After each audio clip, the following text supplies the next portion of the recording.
আজকে আমি আলোচনা করব ঊনবিংশ শতকের গীতি কবিতা দেবেন্দ্রনাথ সেনের অদ্ভুত অভিসার। এই কবিতাটি গোলাপগুচ্ছ কাব্যগ্রন্থ থেকে নেওয়া। 1912 খ্রিস্টাব্দে এই কাব্যগ্রন্থটি প্রকাশ হয়েছিল এবং এই কবিতাটি 14 লাইনের সনেট জাতীয় কবিতা। তো চলো শুরু করি। মাধবের মন্ত্রসিদ্ধ মোহন মুরালি ধ্বনিল রাধার চিত্ত নিকুঞ্জ মোহনে।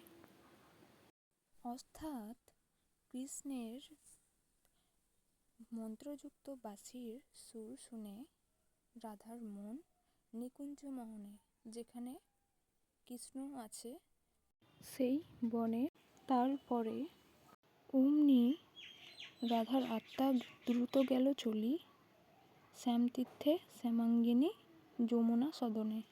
অর্থাৎ কৃষ্ণের বাঁশির সুর শুনে রাধার আত্মা খুব দ্রুত গেল শ্যামতীর্থে, অর্থাৎ কৃষ্ণকে দেখার জন্য শ্যামাঙ্গিনী যমুনা সদনে, অর্থাৎ যমুনার পাড়ে শ্যামাঙ্গিনী অর্থাৎ রাধা দ্রুত চলে গেল রাধা তবে ওই মন্থর গমনে।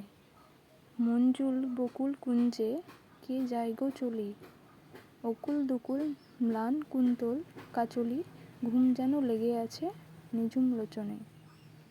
অর্থাৎ রাধা সেই মন্থর গমনে চলে গেল মঞ্জুল বকুল কুঞ্জে, যেখানে বকুল ফুল ফুটে আছে সেই বনে। অর্থাৎ রাধা বকুল বনে চলে যাচ্ছে এবং রাধার চোখে যেন ঘুম লেগে আছে এবং সে বুঝতে পারছে না যে তার গায়ের কাপড় এলোমেলো হয়ে গেছে। নাহি গান নাহি সারা টানে তরু দল, লুণ্ঠিত অঞ্চল ধরে মুখ পদ্ম পরি উড়িয়া বসেছে অলি গুঞ্জর গুঞ্জরি, বেহুলা মেখুলা চুম্বে চরণে তলে। অর্থাৎ রাধিকার কোনো জ্ঞান নেই, সারা নেই, তরুদল তার পায়ে কাপড়টি লতা পাতাতে জড়িয়ে গেছে, মধুমাছিগুলো উড়ে বসছে এবং রাধিকার পদ্মের মতন মুখে অলি গুঞ্জরি গুঞ্জরি অর্থাৎ, এবং বেহুলা মেখলা চুম্বের চরণের তল অর্থাৎ পায়ের তলের তার তোড়াটি পায়ের তলে লুটিয়ে যাচ্ছে। আগে আত্মা পরে দেহ যাইছে তুহার, রাধিকারে বলিহারি তোর অভিসার। দেবেন্দ্রনাথ সেন জানিয়েছেন যে রাধার দেহের আগে তার আত্মা শ্যাম দর্শনে চলে গেছে। তাই দেবেন্দ্রনাথ সেন রাধিকাকে বলেছে বলিহারি তোর অভিসার। তাই কবি দেবেন্দ্রনাথ সেন এই কবিতাটির নাম দিয়েছেন অদ্ভুত অভিসার।